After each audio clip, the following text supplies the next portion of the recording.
मंत्री हरीश राव ने कहा है कि देश की सत्ताधारियों के लिए यह अमृत का समय है तो देश की जनता के लिए खतरे का समय है, जिन्हें कम से कम पीने का पानी तो नहीं मिलेगा। विधानसभा में बजट पर बहस के दौरान मंत्री ने विपक्ष को जवाब दिया। इस मौके पर तेलंगाना सरकार ने मिशन भागीरथ योजना के साथ देश के सामने एक मॉडल रखा है। इसे देखकर बाकी राज्य ऐसा क्यों नहीं कर पा रहे हैं। और ये बताया जाता है कि तेलंगाना के वार्षिक बजट में सबसे ज्यादा धन गरीबों के लिए आवंटित किया गया है।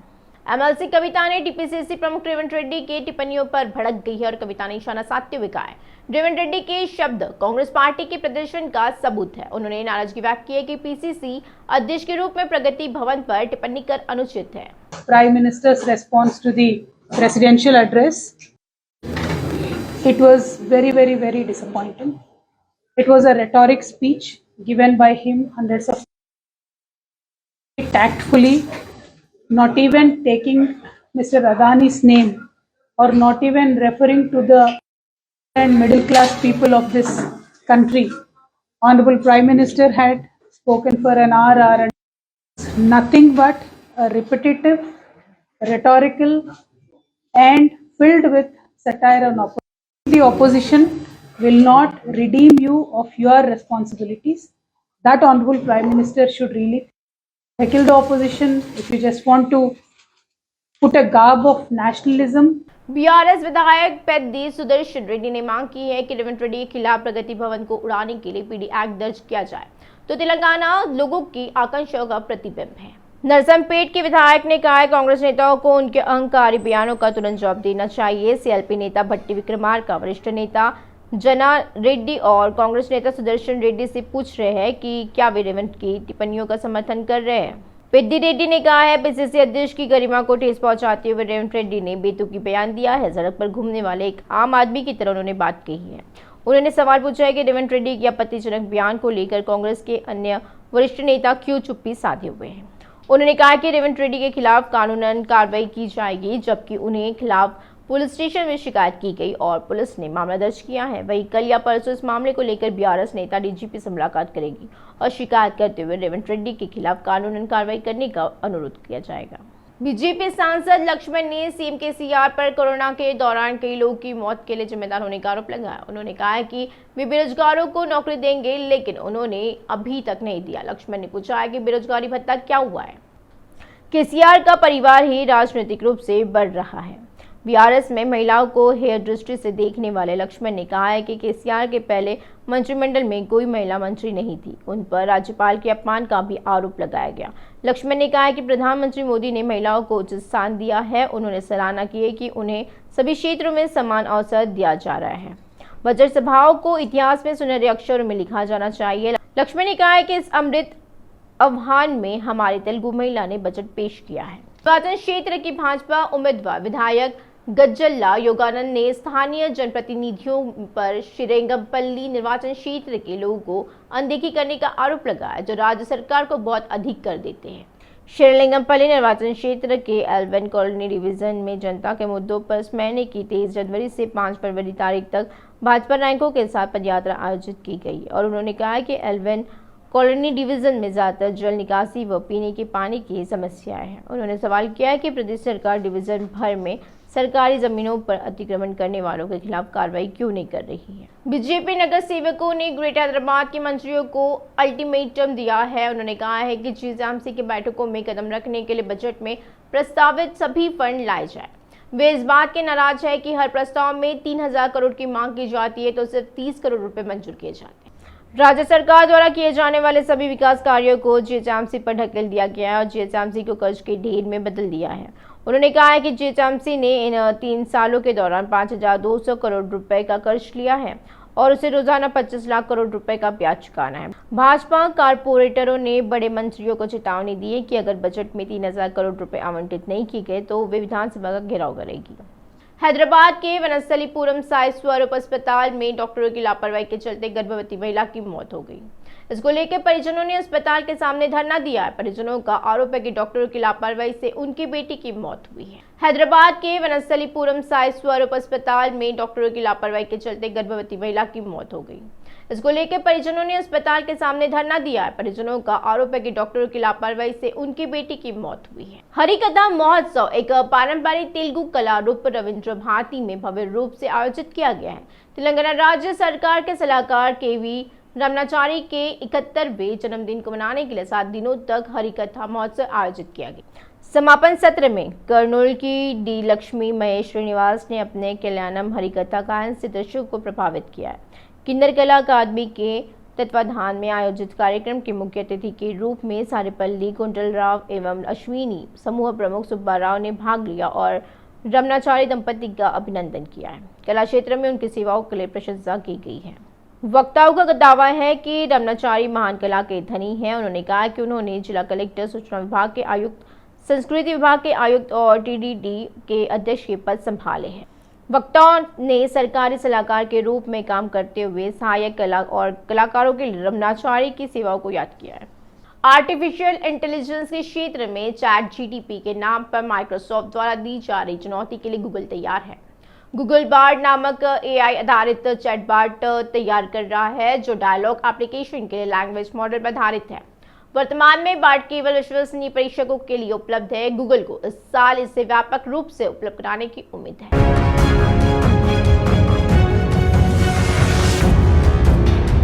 वर्षों से ऑनलाइन सूचनाओं को खोजने में गूगल सबसे ऊपर है। किसी भी प्रकार की सूचना को सेकंड में हमारे सामने वो रख देता है और हाल ही में गूगल को चुनौती देते हुए चैट जीपीटी के रूप में एक खतरा सामने आया है। सुंदर पिचाई की अगुवाई के गूगल इससे प्रभावी तरीके से निपटने की तैयारी कर रहा है। चैट जीपीटी के साथ आर्टिफिशियल इंटेलिजेंस के क्षेत्र में माइक्रोसॉफ्ट द्वारा खोले गए युद्ध के लिए गूगल अपने हथियारों के साथ भी तैयारी कर रहा है। बोट नाम का आर्टिफिशियल बेस्ड चैट बोट तैयार कर रहा है और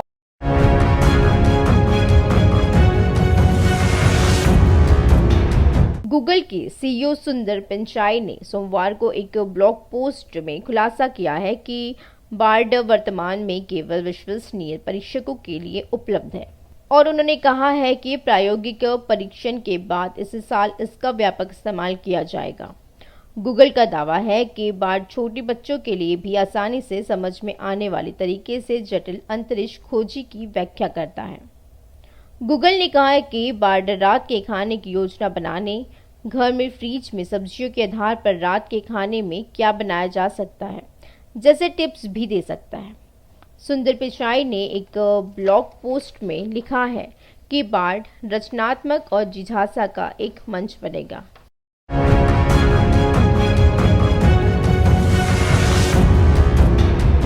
चैट जीपीटी को एक artificial intelligence company open AI द्वारा विकसित किया गया था। माइक्रोसॉफ्ट ने 2019 में ही ओपन एआई में $1 बिलियन का निवेश किया था। हाल ही में यह खुलासा हुआ है कि ओपन एआई को और फंड मुहैया कराया जाएगा। इससे घबराकर गूगल ने बार्ड के बारे में एक घोषणा की। उन्होंने अपनी कंपनी में आर्टिफिशियल इंटेलिजेंस पर काम कर रहे इंजीनियरों को भी अलर्ट किया है। बार्ड ने चैटजीपीटी के साथ प्रतिस्पर्धा करने के लिए विकास में तेजी लाने का सुझाव दिया और ऐसा लगता है कि गूगल एटलस प्रोजेक्ट के नाम से इस बार्ड को आकार दे रहा है।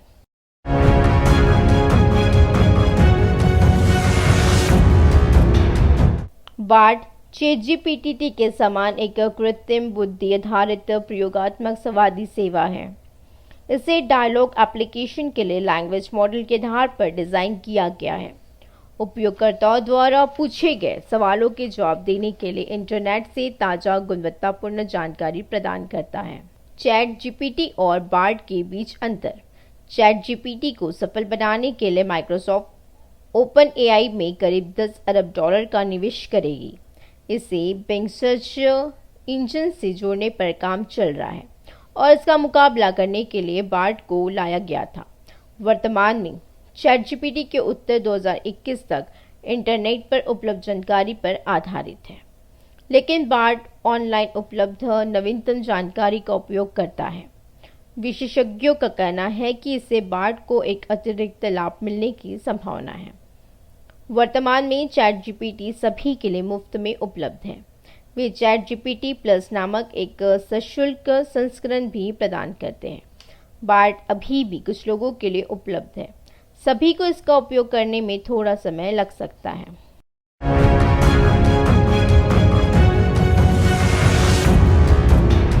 माइक्रोसॉफ्ट आर्टिफिशियल इंटेलिजेंस से चलने वाला सर्च इंजन बिंग बनाने पर फोकस कर रही है और इसके लिए आर्टिफिशियल इंटेलिजेंस कंपनी OpenAI ने ChatGPT के साथ साझेदारी की है और ऐसी अफवाह है कि माइक्रोसॉफ्ट ने OpenAI के साथ $10 अरब का करार किया है। माइक्रोसॉफ्ट बिंग के साथ साथ वर्ड, पावरपॉइंट और आउटलुक में ChatGPT तकनीक को भी जोड़ने की कोशिश कर रहा है।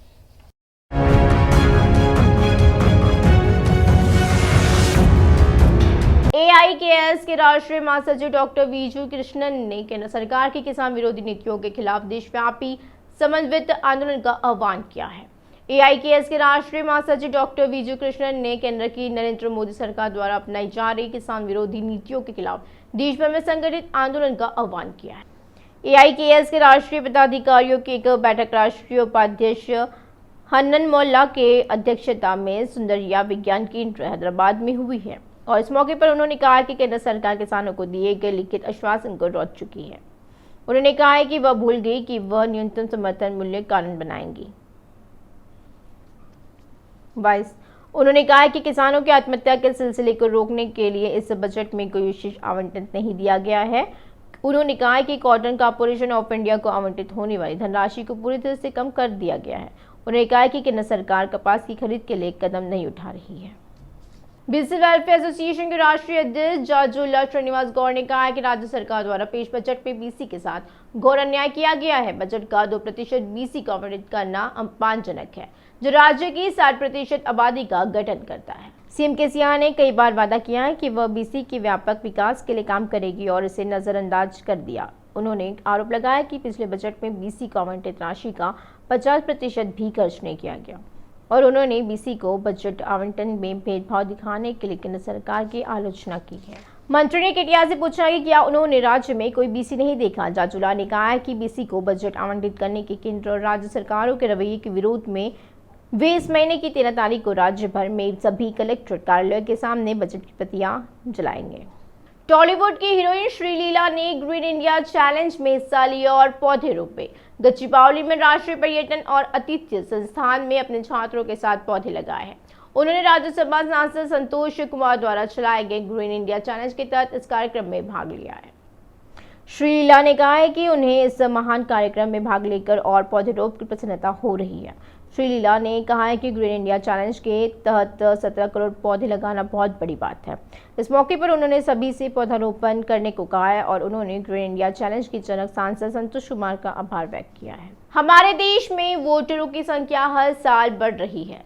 देश की मतदाताओं की संख्या 94 करोड़ के पार पहुंच गई है। 1951 की तुलना में इसमें 6 गुना वृद्धि हुई है, लेकिन आंकड़े ये बताते हैं कि मतदान का प्रतिशत काफी कम है। लेकिन इनमें से लगभग 1/3 मतदाता मतदान से दूर रहते हैं, जो लोकतंत्र के लिए अपने आप में एक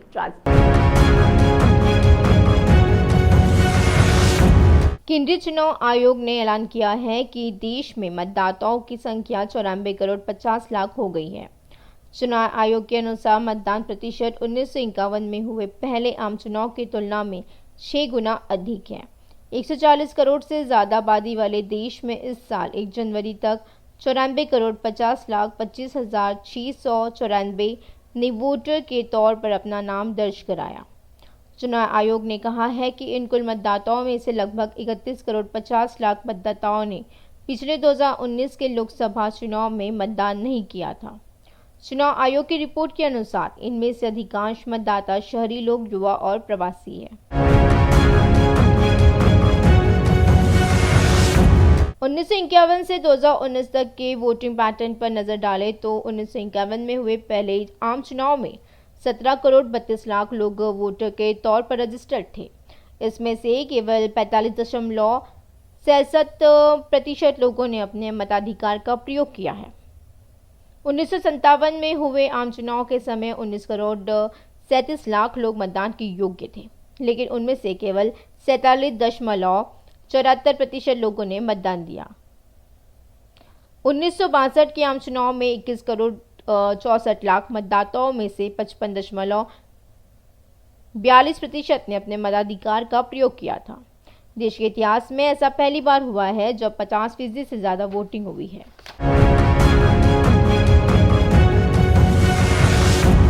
दो 2009 तक पंजीकृत मतदाताओं की कुल संख्या 71 करोड़ से बढ़कर 70 लाख हो गई थी।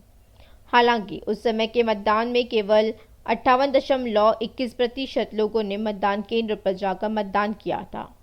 2014 के आम चुनाव तक कुल 83 करोड़ 40 लाख मतदान सूची में शामिल हुए। 66.44% लोगों ने अपने मत का प्रयोग किया। 2019 में आम चुनाव के समय तक पंजीकृत मतदाताओं की संख्या 91 करोड़ 20 लाख थी।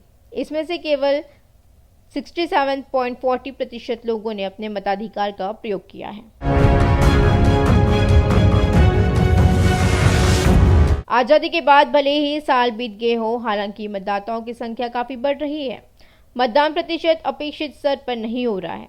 मतदाताओं की औसत संख्या 50 से 60% से अधिक नहीं होती है।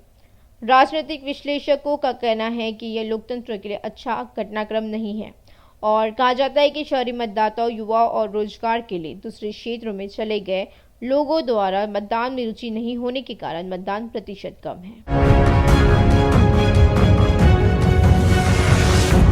भाग्यनगर में हंगामा करने वाले व्यक्ति के अपहरण का मामला पंजागुट्टा पुलिस ने सुलझा लिया है। पुलिस यह जानकर हैरान रह गई है कि बहनोई इस मामले में पीड़िता का मास्टरमाइंड था। यहाँ तक कि पुलिस भी इस बात से हैरान थी कि जिन परिवार के सदस्यों पर भरोसा किया जाना चाहिए था, उन्हें पैसों के लिए अपहरण किया गया। पंजागुट्टा पुलिस स्टेशन में एसीपी मोहन कुमार ने मामले की जानकारी दी।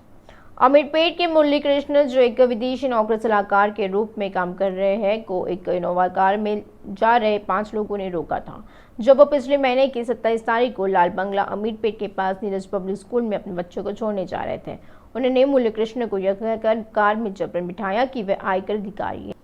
उसके बाद उसे शहर के उपनगर बाटा सिंगाराम में एक सुनसान जगह पर ले जाकर 60 लाख रुपए का इनकम टैक्स देने को कहा है और मुरली कृष्ण इसके लिए राजी नहीं हुए और उन्होंने हाथ खड़े कर दिए। उन्होंने कहा कि उनके साले को गिरफ्तार कर लिया गया है, उनसे फोन पर बात हुई है। अंत में उन्होंने पत्नी को भी गिरफ्तार करने की धमकी दी। इससे घबराए मुरली कृष्ण ने अपनी पत्नी को पूरी बात बताई और 30 लाख तैयार करवा लिए।